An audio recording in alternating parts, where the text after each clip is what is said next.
Oke, selamat datang kawan-kawan mahasiswa yang saya banggakan.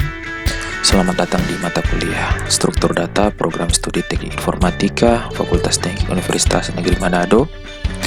Dan saat ini saya akan menjelaskan terkait dengan pembahasan kita di minggu ini adalah struktur data. Dan materi yang akan dibahas antara lain pengantar, perbedaan, aktivitas, hubungan, ciri algoritma, ADT, struct, dan lain sebagainya. Itu boleh kalian akses di materi. Kemudian yang lebih akan saya jelaskan di video kali ini adalah terkait dengan penjelasan skrip yang sudah saya bagikan di materi. Oke, untuk awalnya kawan-kawan sekalian boleh mengakses file latihan yang sudah saya siapkan di sini di ameliaunima.ac.id. Kawan-kawan mahasiswa boleh mengakses link yang sudah saya sediakan di sini. Boleh kawan-kawan mahasiswa lakukan klik kanan, kemudian lakukan open link in tab. Nanti kalian akan disajikan dengan tampilan seperti ini. Saya mencoba untuk mengakses yang latihan pertama ini ya. Kita buka dulu, kita perlu download, kita perlu buka ini saja dulu. Kemudian langkah selanjutnya kita membuka program dev C++. Ya, tentu teman-teman sekalian, kawan-kawan sekalian sudah mempunyai aplikasi ini sebelum mempraktekannya. Ya, ini tampilannya nanti untuk setiap baris ini akan saya coba untuk dijelaskan. Oke, ini boleh kawan-kawan sekalian copy ya, di select all. Kemudian saya melakukan Ctrl C atau Ctrl copy ya. Kemudian setelah Ctrl copy, kawan-kawan sekalian boleh membuat project atau source file baru ya. Tampilannya seperti ini. Kemudian kawan-kawan sekalian boleh melakukan paste di sini ya. Setelah seperti ini boleh kita running dulu, kita compile dulu. Nanti untuk simpannya terserah kepada teman-teman sekalian untuk menyimpannya. Saya menyimpannya dengan nama latihan 1 sesuai dengan nama file yang ada yang saya sudah sharing. Kita save, kemudian kita lihat. Oke, ya, no error dan no warning. Dan sebelumnya saya aktifkan dulu antivirus saya. Kemudian kita coba running lagi, kita run 10. Ini tampilannya. Umur Anda misalnya 19, bilangan pecahan misalnya 10,6, kemudian salah satu huruf misalnya U, kemudian masukkan nama Anda misalnya Christopher. Nanti tampilannya akan seperti ini ya. Oke, baiklah, saya akan menjelaskan satu persatu. Mungkin untuk bagian yang pertama ini reprosesornya include IOStream, yang mana kita gunakan IOStream ini untuk input output. Kemudian type def int angka ini adalah kalau teman-teman sekalian mencermati materi yang saya share itu akan tertulis seperti ini. Untuk pembuatan tipe data baru digunakan keyword type def. Jadi type def ini untuk mendefinisikan variabel baru atau tipe data baru, tetapi dengan tipe data integer. Jadi contohnya type def integer angka ini membuat bentukan variabel angka atau tipe data angka ini dengan tipe data integer. Contohnya di sini angka ini sebagai tipe data baru yang biasanya kita gunakan integer umur begitu. Tetapi untuk saat ini saya menggunakannya menggunakan tipe data bentukan dari integer. Begitu juga dengan float yang membentuk pecahan. Kemudian untuk yang berikut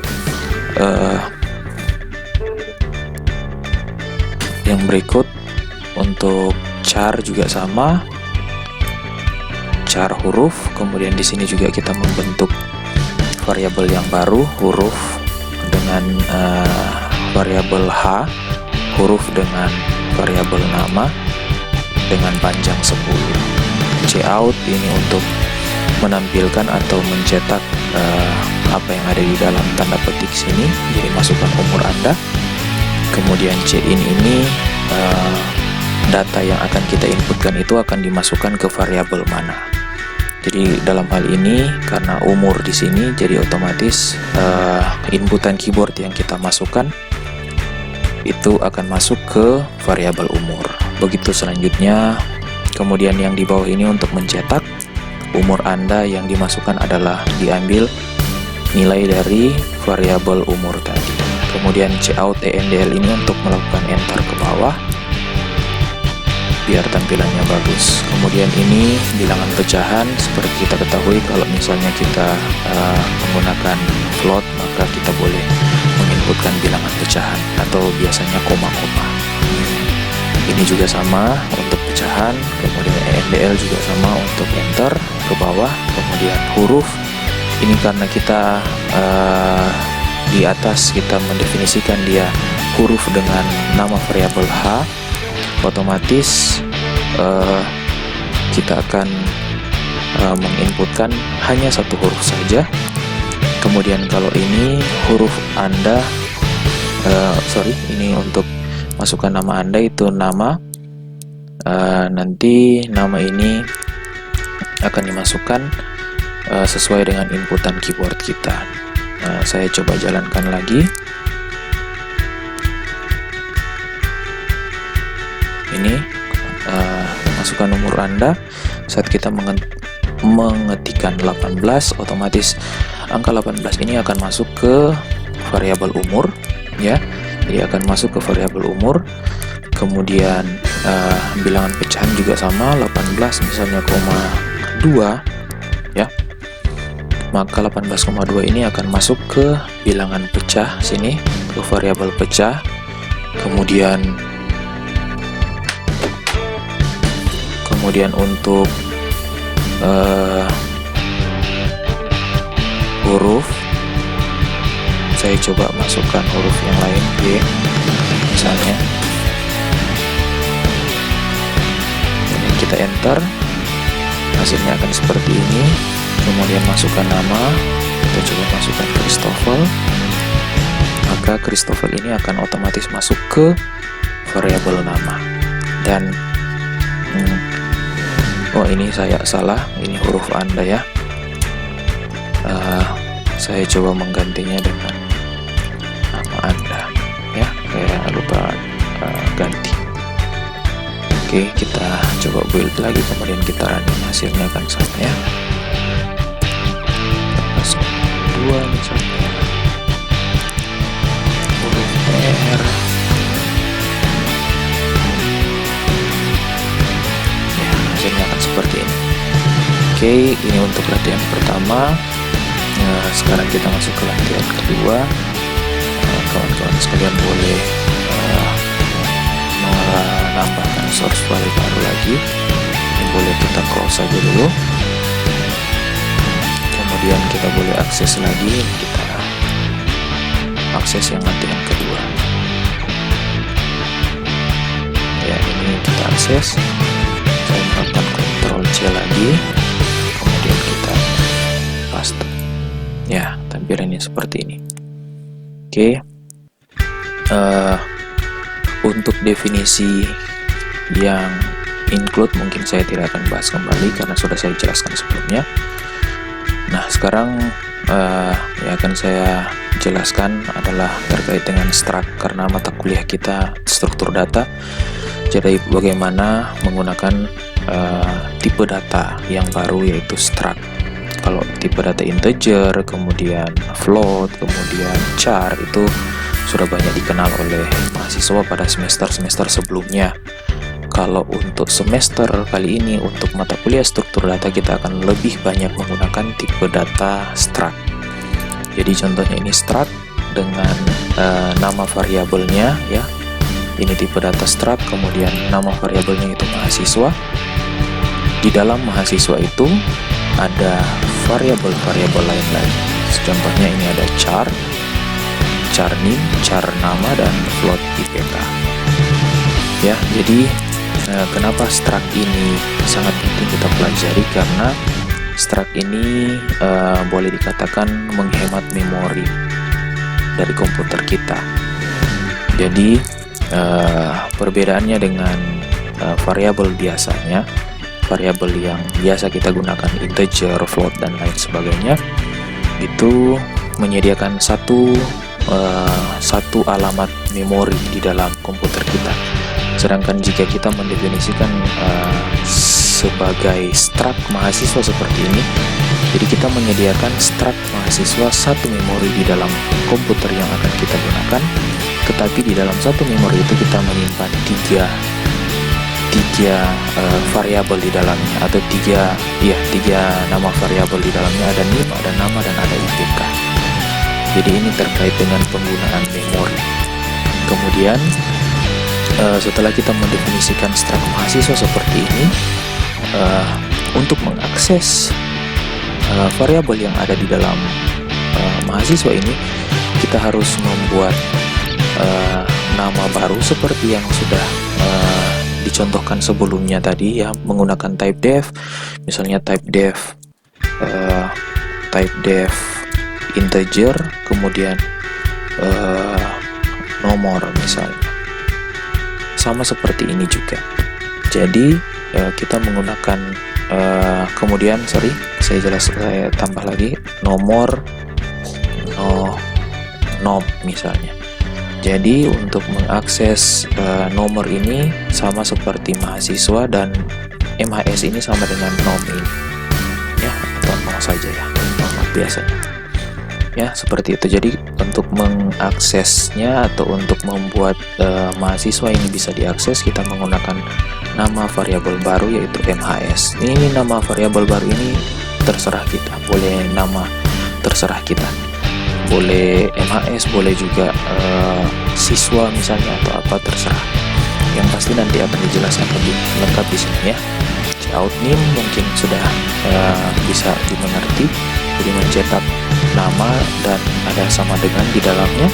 Kemudian cin MHS.name ini ya, MHS.name ini untuk mengakses variabel name di atas tadi ya. Jadi kalau boleh saya ketik lagi, saya menggunakan titik untuk mengaksesnya ya.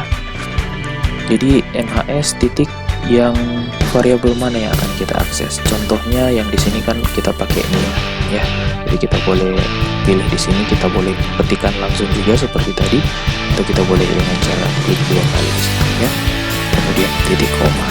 Kemudian cout NPL juga sudah saya sebutkan tadi gunanya untuk apa. Kemudian cout nama juga sama, untuk mencetak nama dan ada sama dengan di dalamnya. Kemudian cin MHS MHS nama ini untuk mengakses variabel nama yang berada di dalam mahasiswa. Kemudian IPK juga sama. Kemudian yang terakhir saya menggunakan ENDL, enter satu kali. Kemudian saya juga menggunakan ENDL yang berikut atau \n untuk mengaksesnya. Kemudian yang langkah berikut adalah mencetak data yang sudah kita masukkan di atas. Saya coba running dulu, disimpan dulu, misalnya latihan 2, save, kemudian kita run ya, hasilnya seperti ini, misalnya 19181500. Kemudian nama Christopher, kemudian IPK misalnya 3,00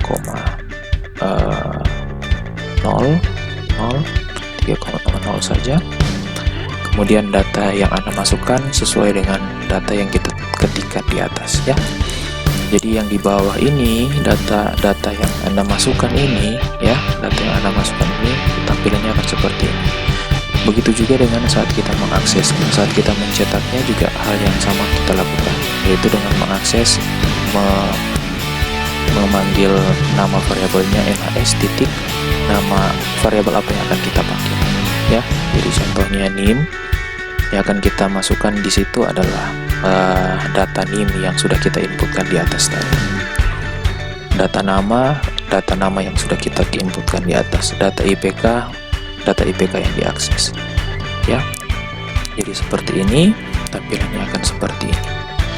Oke, jika ada pertanyaan boleh ditanyakan.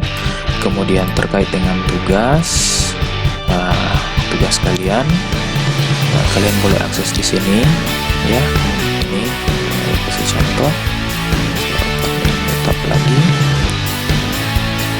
ya. Ini saya contohkan yang untuk tugas yang saya mau. Ini sudah saya jelaskan bagaimana membuat program sederhana menghitung bangun ruang kubus ya, dengan memasukkan nilai panjang, lebar, tinggi ya. Kemudian rumusnya juga kita tampilkan, kemudian hasilnya itu seperti apa. Karena ini rumusnya 2 kali 3 kali 4, maka hasilnya itu 24. Saya tidak mengizinkan kalian untuk menggunakan rumus kubus lagi. Jadi saya menuliskan di file tugas di bawah, saya meminta kalian untuk membuat suatu bangun ruang selain dari yang sudah saya contohkan. Jadi ini boleh kalian contoh dulu, kalian ketik dulu hasilnya seperti apa, apakah hasilnya seperti yang sudah saya buat ini. Kemudian kalian buat tugasnya dan kalian masukkan di sini.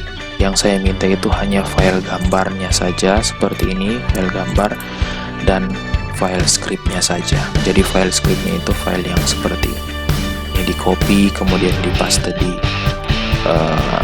di notepad juga boleh. Kemudian kalian kirim dengan bentuk zip boleh, dengan bentuk RAR boleh, atau dengan bentuk 7-zip juga boleh.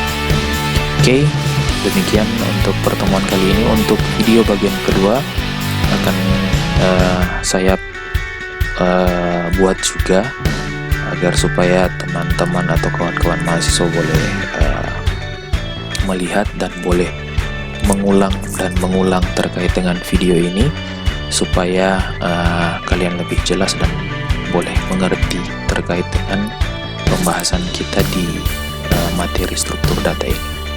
Oke, sampai berjumpa di lain kesempatan lagi.